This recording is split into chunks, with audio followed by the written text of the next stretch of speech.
ఓం మహాగణాధిపతయే నమః. ఓం గురుభ్యో నమః. ఓం శ్రీమాత్రే నమః. అరుణాం కరుణాతరంగితాక్షీం ధృతపాశాంకుశపుష్పబాణచాపాం అనిమాదివిరావృతాం మయూకైః అహమిత్యేవ విభావయే భవానీం. శ్రీమాత్రే నమః. ఈ నవంబర్ మాసంలో పర్టికులర్గా రెండు గ్రహాలు కలిసి ఉంటున్నాయి. అందులో ఒకటి మీనరాశిలో రాహు ఉండగా,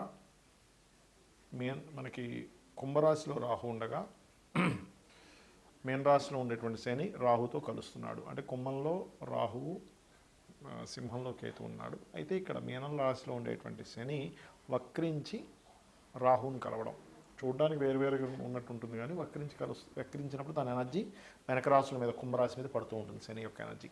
సో ఆ రెండు గ్రహాలు. అలాగే మనకి ఈ నెల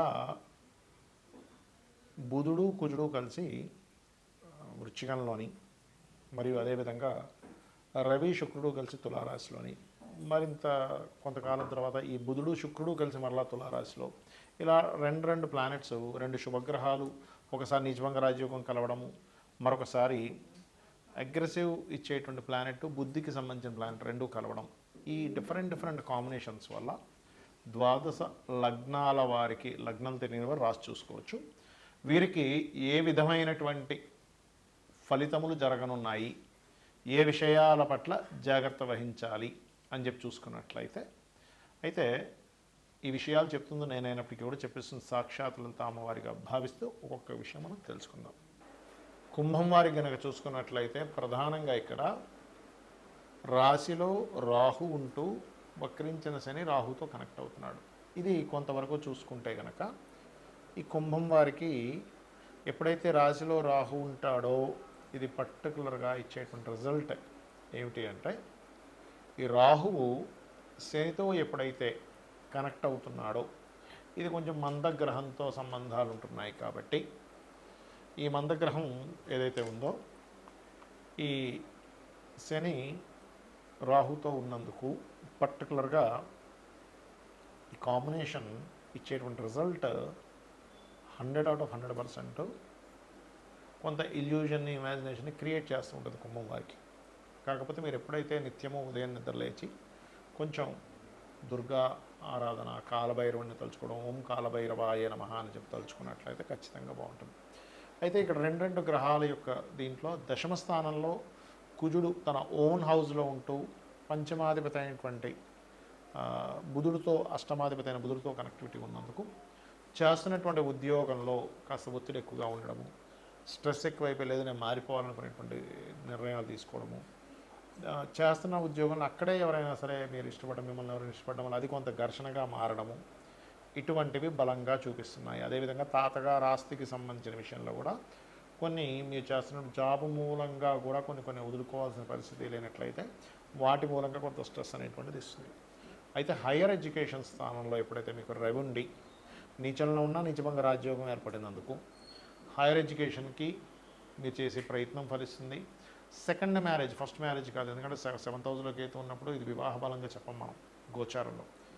7th హౌస్ నుంచి 3rd హౌస్ అంటే సెకండ్ మ్యారేజ్ స్థానంలో ఎప్పుడైతే నీచభంగ రాజ్యోగం ఉందో, శుక్రుడు అక్కడ ఉన్నాడో, మొదటి వివాహం ఏదైనా కొన్ని కారణాల వల్ల ఇబ్బంది పడి సెకండ్ మ్యారేజ్ కోసం ప్రయత్నం చేసేటువంటి వారికి, కుంభం వారికి ఇది సరైనటువంటి సమయమే, అందులో ఎటువంటి సందేహం లేదు, గుర్తుపెట్టుకోండి.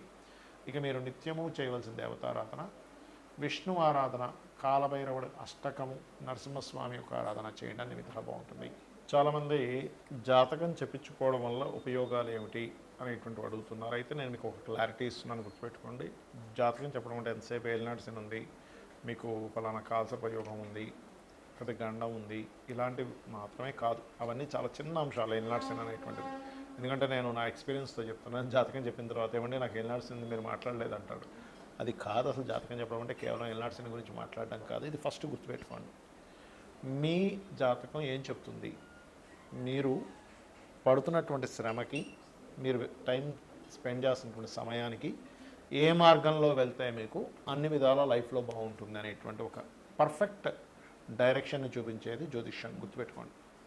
అంటే మీరు ఇప్పుడు మీ ధనయోగం ఫలానా దాంట్లో ఉందనుకుందాం కాసేపు, ఏ టీచింగ్ దాంట్లోనో, హోటల్ దాంట్లోనో, ఫ్యాషన్ దాంట్లోనో ఉంది. కానీ వాటిని వదిలేసి ఇంకోటి ఏదో బిజినెస్ చేస్తున్నాం, లేకపోతే ఇంకోటి ఏదో చదువుతున్నాం.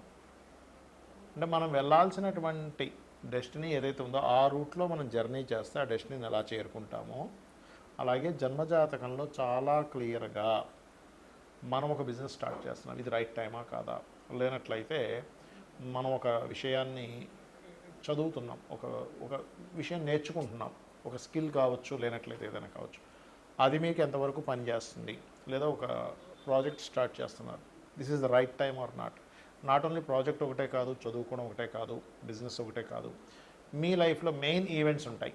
అంటే ఎలాంటివి? మ్యారేజ్. చాలామంది చూడండి వాళ్ళ రేపు మ్యారేజ్ చేసుకుంటున్నారు, నెలల్లోని, రోజుల్లోని, కొన్ని సంవత్సరాలు విడిపోయిన వాళ్ళు ఉంటున్నారు. ఇందుకు కారణం ఏమిటి అంటే ఇక్కడ మీ పర్సనల్ చార్ట్లో అసలు రైట్ టైం ఏంటి వివాహం చేసుకోవడానికి. ఇక్కడ జరుగుతుంది ఏంటంటే ముహూర్తం పెట్టుకున్నప్పటికీ కూడా బ్రహ్మాండమైన ముహూర్తం అన్నారండి అందరూ, చాలా వివాహాలు జరిగాయి కానీ విడాకులు అయిపోతున్నాయి. ఎందుకు అంటే బికాజ్ ఆఫ్ ముహూర్త బలం కొంతవరకు పనిచేస్తుంది, కానీ మీ పర్సనల్ చార్ట్లో మీరు ఎప్పుడు వివాహం చేసుకుంటే మంచిది అనేటువంటి చాలా స్పష్టంగా ఉంటుంది. 7th లార్డ్ అంటే 7వ అధిపతి, మీకు పార్ట్నర్ని ఇచ్చేటువంటి గ్రహం, సప్తమాధిపతి సప్తమాన్ని ఇచ్చేటువంటి పోర్ట్ఫోలియో. ఆ ప్లానెట్ ఉండే సిచ్యువేషన్ ఏంటి, కండిషన్ ఏంటి చూడాలి. అంటే దాన్ని బట్టి ఏంటి మీకు ఎటువంటి జీవిత భాగస్వామి వస్తారు అనేది అది చెప్తుంది. అలాగే ఆ జీవిత భాగస్వామిని మీరు లైఫ్లోకి ఎప్పుడు తెచ్చుకోవాలి. జన్మజాతకంలో వెరీ క్లియర్గా మనకి ప్రతి ఒక్కరికి కూడా లైఫ్లో 3 నుంచి 5 సార్లు వస్తుంది అవకాశం, వివాహం చేసుకునే అవకాశం. అయితే ఇందులో మీరు గనక రాంగ్ స్టెప్ వేసి అది ఇచ్చేటువంటి ప్లానెట్ ఇచ్చేటువంటి సమయంలో తీసుకోకుండా ముందుగా కానీ లేకపోతే లేట్గా కానీ తీసుకుంటే అది ఆ రిజల్ట్ ఇవ్వదు. సరిగ్గా గుర్తుపెట్టుకోండి. అంటే అక్కడ నెగటివ్ ఎఫెక్ట్ ఉండేటువంటి నెగటివ్ ట్రిగర్ అయ్యేటువంటి సమయంలో కనుక మీరు వివాహం చేసుకున్నారు, అదే నెగటివ్ ట్రిగర్ అయ్యే సమయంలో చేసుకున్నారంటే చిన్న ఎగ్జాంపుల్ చెప్తా. మీ ఇంట్లో ఒక మంచి చెట్టు ఉంది, మామిడి చెట్టు అనుకోండి, సీతాఫలం చెట్టు అనుకోండి, ఏదో చెట్టు, పళ్ళనిచ్చేటువంటి చెట్టు. అది ఇంకా పింద సమయంలో ఉన్నప్పుడు మీరు తెంపేసి దాన్ని మామిడి పండులా తిందామంటే కుదరదు, పుల్లగా ఉంటుంది. లేదా గట్టిగా ఉన్నటువంటి అప్పుడే ఇంకా దాన్ని మగ్గనటువంటి సీతాఫలం తీసుకొని తినేస్తే ఎలా ఉంటుంది, అసలు అది టేస్టే ఉండదు. కానీ అదే సరిగ్గా మగ్గినటువంటి సమయంలో కనుక మీరు తీసుకుంటే ఆ యొక్క ఫలం యొక్క రసాన్ని మీరు ఆస్వాదించగలుగుతారు. అలాగే లైఫ్లో మీరు ఎప్పుడు ఎటువంటి డెసిషన్స్ తీసుకోవాలన్నా, ఒక విదేశానికి వెళ్ళాలన్నా, లేదా లైఫ్ పార్ట్నర్ని తెచ్చుకోవాలన్నా, ఒక ఇన్వెస్ట్మెంట్స్ చేయాలన్నా, లేనట్లయితే మీ యొక్క తత్వాన్ని, ఇప్పుడు చూడండి కొంతమందికి ఒక లగ్నంలో పుడతారు, ఆ లగ్నానికి ఉదాహరణకి మిథున లగ్నమే అనుకుందాం. మిథున లగ్నంలో జన్మించిన వారు ఎంతసేపు కూల్గా, ఒక కాన్సన్ట్రేటెడ్గా, లేనట్లయితే ఒక తెలివిగా వాళ్ళు ఉంటే వాళ్ళ లైఫ్కు తిరిగి ఉంటుంది. అలా కాకుండా కొంచెం అగ్రెసివ్ వైపు వాళ్ళు వెళ్ళారు అంటే వాళ్ళ లైఫ్లో ఎక్కువ ఇబ్బందులు పడతారు. అది aggressive activity, any aggressive activity వల్ల. ఎందుకు 6th and 11th లార్డ్ కుజుడు అవుతాడు కాబట్టి. ఇలా ప్రతి లగ్నానికి ఉంటుంది. వృషభ లగ్నం ఉంది, గురువులతో పొందేటువంటి కొన్ని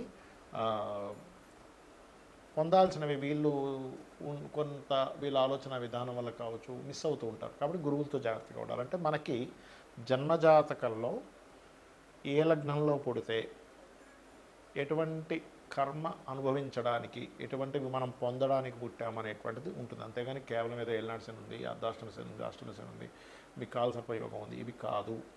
చాలామందికి తెలియక ఇది బేసిక్ లెవెల్లో బేసిక్ విషయాలు, ఇవి తెలియక అనాలిసిస్ గురించి అర్థం కాక ఏవో పిచ్చి పిచ్చిగా అయ్యో ఇంకా ఏలినాటి శని మాట్లాడలేదండి అంటుంటే నాకు చాలా నవ్వులేస్తూ ఉంటుంది. అదే ఏంటి చిన్న విషయాలు పట్టించుకొని అంటే నేను ఎందుకు చెప్తున్నానంటే ఈ విషయం, ఏలినాటి శని మీ జీవితాన్ని పాడు చేసేటట్టు అయితే నేను చాలాసార్లు చెప్పాను. పిఎం మోడీ గారు ఏలినాటి శనిలోనే అయ్యారు పిఎంగా. మన జగన్ గారు కావచ్చు, లేకపోతే స్వర్గీయ ఎన్టీ రామారావు గారు కావచ్చు, ఏలినాటి శని మిమ్మల్ని ఏమీ చెయ్యదు. స్లో అవుతుంటాయి పనులు, కొంచెం అవమానాలు పడుతుంటారు, కొంచెం స్ట్రెస్ ఎక్కువ పెరుగుతుంటుంది. అంత మాత్రం చేత జీవితం ఆగిపోదు. ఇది గుర్తుపెట్టుకోండి. శ్రీమాత్రే నమః.